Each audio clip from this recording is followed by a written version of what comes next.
Magandang araw po sa inyong lahat mga kababayan at welcome back dito po sa ating munting channel Pinas News Review, kung saan nare-reviewin po natin ang mga mahalagang balita dito sa Pilipinas.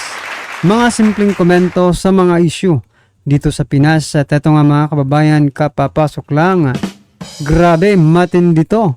Bato, Robin Padilla kumanta na. BP Sara ginulat, PBBM Marbel ng lumo. Yan mga kababayan ang ating aalamin at bibigyan ng komento mula po ito kay News PH. At kung bago ka pa lang at di pa po nakapag-subscribe sa ating munting channel, please don't forget to subscribe at i-click na rin po ang bell notification para updated ka po sa lahat ng ina-uploads nating reaction video. At eto na nga mga kababayan, bago po natin simulang pakinggan, panoorin at bigyan ng komento ang video ito. Ito, may share lang po ako sa inyo, no, mga ka-review natin. Ito po yung post ni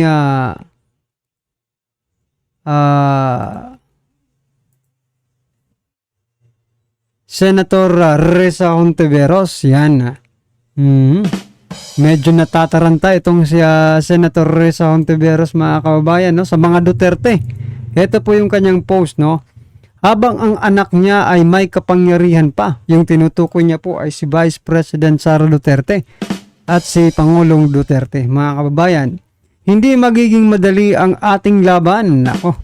While BP Sara Duterte is in power, the threat of a full-blown Duterte comeback is still a very real and present danger. Anong danger mga kababayan? No? Iyon nga ang gusto ng taong bayan eh. Ang mga makabalik po, no? Ang mga Duterte, diyan sa Malacanang. Diba? Anong threat? Kayo itong threat eh. Kayo po ang threat. Kasi ginagawa nyo ang lahat ngayon para siraan po ang mga Duterte. Hindi naman po halata, sa inyong mga investigasyon. Puro yung mga iniimbestigahan nyo ngayon, lahat sa Senado. Alam nyo po mga kababayan, di ba? Puro po mga tauhan ni Duterte. Kung hindi man tauhan, mismong si Pangulong Duterte ang kinakaladkad papuntang Senado. Kaya pala mga kababayan, kasi threat daw eh, Threat daw sa kanila ang mga Duterte. Kaya siguro yan ang ginagawa ninyo. Kaya mga kababayan, nabisto na tuloy natin, no? Kung bakit pala ganito. Kung bakit pala ganito yung ginagawa ni Senator Ressa Hontiveros at ng iba pang mga senador. Dahil pala threat para sa kanila ang mga Duterte. Sa inyo lang. Huwag niyo po isama yung taong bayan, ito si Senator Ressa Hontiveros parang hindi parang hindi empleyado ng taong bayan to, no? Kasi hindi naman yan yung hindi naman po yan yung sa loobin ng taong bayan na threat po ang mga Duterte. Mga Duterte nga po ang may malasakit, no? Sa taong bayan, tapos sasabihin mo threat. Hey, ayaw mo lang, Duterte comeback is still very real, no? Ayaw mo lang talagang makabalik, no? Si President Duterte. Ressa Hontiveros, pati yung pamilya niya eh. Diba? Kaya yan, bistado ka na, Senator Ressa Hontiveros. Tatakbo ba ito? Isa ba ito sa tatakbo? Kung isa po ito sa tatakbo, mga kababayan, ngayong 2025, wag na po natin iboto ito. Yan, harapan na po ito at prangkahan. Kung sino patuloy yung may malasakit, no? May tapang at malasakit para sa taong bayan, sila patuloy yung threat. Grabe ka naman, Senator Ressa Hontiveros. At ito mga kababayan, si President Bongbong Marcos Jr.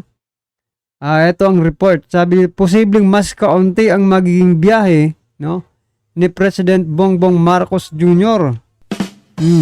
Sa susunod na taon kung pagbabatayan ang laki ng panukalang budget para sa kanyang travel expenses. Magkano ba itong travel expenses ni President Bongbong Marcos Jr.? Ito mga kababayan, billion. Nako. Yan paano ka lang budget para sa travel expenses ni President Bongbong Marcos Jr. sa 2025? Aba, akala na talaga ng taong bayan hindi na magta-travel Kasi wala naman po tayong napala sa pagta-travel. Meron pa pala. Mahigit 1 billion ang kanyang budget sa kanyang pag-travel mga kababayan. Ano sa palagay nyo, kung itulong na lang yan sa may hirap, sureball pa, di ba? Na mayroon talagang mapapala ang taong bayan dyan. Mahigit 1 billion piso mga kababayan yung budget. Anong masasabi nyo dyan, ha? Dapat pa bang magkaroon ng budget para sa pag-travel ng Pangulo? Ha? Wala naman tayong Well, anyway, batas kasi yan mahirap pong tutulan yan kasi batas na po yan di ba? Eto mga kababayan, sama-sama at sabay-sabay po natin pakinggan panoorin at bigyan ng komento ang video ito. Eto na po. Senator Bato at Senator Robin Hood, nananawagan na po ng mga volunteers para po protektahan ang ating VP Sara Duterte. Alam nyo, wrong moves na naman, no? Sino naman po ang nakaisip niyan? Alam natin, siguro, pwedeng naisip lang kusa ni Marbil ba yan? Pero sa tingin natin, meron pong behind pa, no? Kasi yung timing, sabi nga ni VP Sara, after ng kanyang resignation, yung sunod-sunod na banat niya, yun po yun, no? Yan po yung naging resulta. Pero yung reaction ba yan ni Marbil, yung ginawa nila, napaganda ba sa administrasyon? Kasi dapat, kung sino man po yung nag-iisip, hindi lang po makasakit sa mga Duterte. Dapat, iniisip nyo rin, ito ba'y ikagaganda ng administrasyong Pilipinas, ng administrasyong namumuno sa Pilipinas, no? Kasi lately, parang maka-atake na lang sa Duterte ang gusto, hindi na yung sa ginagawa po ninyo, sa totoo lang, lalo nyo lang pong pinasisikat si VP Sara, tingnan po ninyo, hirap na hirap po kayo.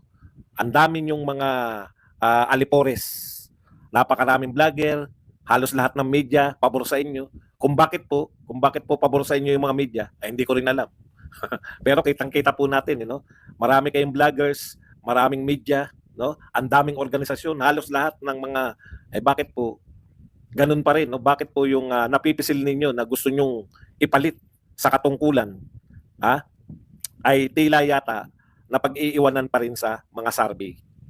Tapos si VP Sara na gustong-gusto nyong, yung mga Duterte kasama si VP Sara na gustong-gusto ninyong i-down, nananatiling mataas. Hindi kaya itong mga ginagawa nyo sa mga Duterte, dapat mag-isip na kayo na parang lagi pa kayong nasa defensive, no? Mahihina talaga. Magtaparan po tayo. Hirap na hirap po itong gobyerno na to para kasi ang feeling ng gobyerno, nasa kampanya sila. Naghabol sila nung sa survey. Alam ko yung hinahabol ni BBM. Papataas yung mga trust rating. Alam nyo, ulitin ko na naman, lagi ko pong inuulit to. Yung mga Duterte po, walang ka-effort na mag-create ng mga pag-uusapan sila. For good. Alam nyo yun? Hirap na hirap po yung gobyerno, namimigay ng ayuda, nagpapa-cancer, sinisiraan, walang humpay yung mga Duterte. Ang dami po nilang ginagamit para lang po mapataas yung kanilang rating, para lang po mapaganda yung papel nila sa tao. Pero minsan, nasosobrahan sila . Alam niyo yun?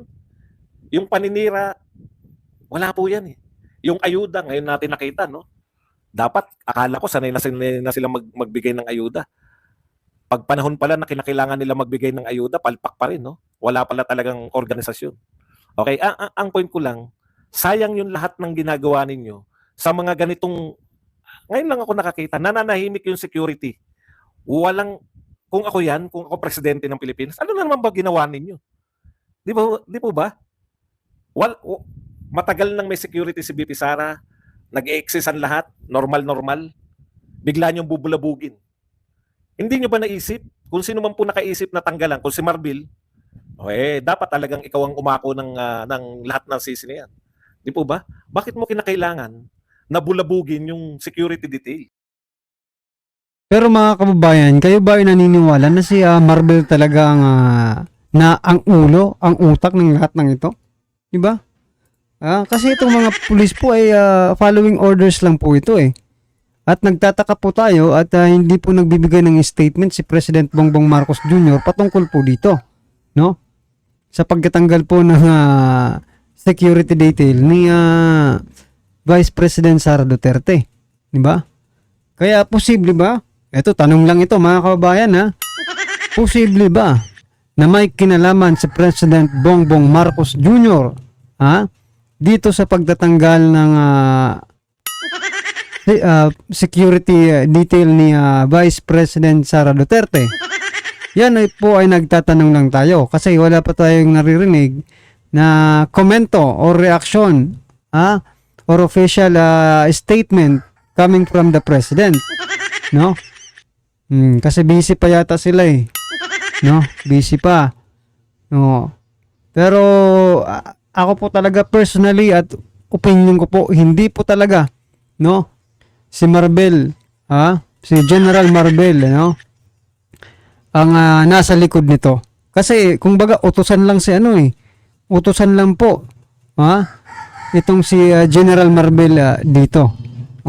Following orders lang po ito siya, mga kababayan. So maaaring ginagamit lang po si General Marbel para dito sa pagtatanggal ng security ni Vice President Sara Duterte.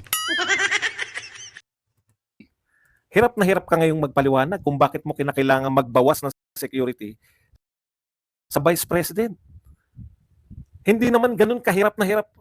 Kumbaga, what is 75 police? Sabi nga ni kung talagang kailangan mo ng 75, di kumuha ka lang ng tigi-tigi sa bawat presinto, hindi mararamdaman ng presinto, hindi mo kinakailangan tanggalan ng security detail yung isang mataas na tungkulin. Doon pumapalpak eh. Gusto nyong sutilin yung mga Duterte. Pero at the same time, hindi nyo mapangatwiranan sa tao yung panunutil ninyo. Totoo yan eh. Yung sinasabi ni BP Sara, political yan. Pero mas matindi pa yung termino natin. Yan po ay political na panunutil. Hindi naman po, kumbaga, masasaktan nyo po ba yung mga Duterte dyan sa paraan na yan? O lalo lang silang makakahanap ng pambara? Alam niyo yun? Pasensya na, Mr. President. Napakahina talaga ng sa totoo lang. Kung meron pang mas mataas kay Marbil na nag-isip niyan, natanggalan si BP Sara, hindi nyo ba naiisip na bawat gawin ninyo sa pamilyang yan, ang balik sa tao niyan, mas matindi? Very popular yan. No? Very popular na Vice President. Ang tatay niyan, very popular na presidente. So tama po mga kababayan, habang lalo po nilang ginigipit, no? Sinisiraan or hinaharas itong mga Duterte, no? Mas lalo pong minamahal ng taong bayan sila. Sige, siraan nyo pa ng siraan. Kasi sa bagay, wala naman kayong option kung di yan po ang gawin ninyo, di ba? Wala na eh. Sirang-sira na rin kayo sa taong bayan eh. Yung trust rating nga ninyo, di ba? Ay, nako. Well, mga karibin natin, ano naman po ang inyong reaksyon patungkol po sa video ito? Comment lang po sa baba para at least alam po natin mga kababayan ang inyong pong opinion patungkol dito, right? Maraming salamat po.